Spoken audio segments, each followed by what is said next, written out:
You've won 2 Grammys. What's it like to win a Grammy? Winning a Grammy is an incredible feeling. What does it mean? Man, it means you're one of the best that ever did music, that ever did recorded music in America. It's the highest award that you can receive in music. And then you take your Grammy and you go home, and then how do you start on your next project after that?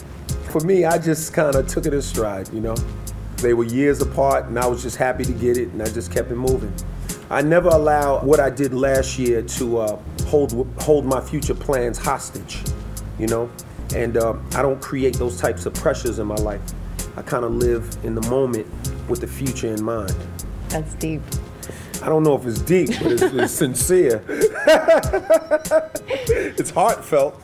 Do you have any advice for young musicians who will be watching on December 3rd of how they can get into music and have a long, prosperous career? I have a lot of advice for them. I think that, one, you have to remember that, you know, your imagination is like a pair of scissors.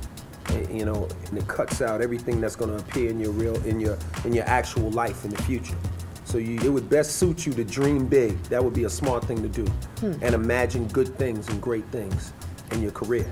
That being said, I have a digital distribution network called Pt2. It's a platform that I set up for young, upcoming artists who are trying to get in the business and want to be heard all over the world, but don't know exactly how to go about doing it in this new age, in this electronic and digital revolution that we're experiencing. Pt2, I think, is a great place for young upcoming artists to check out.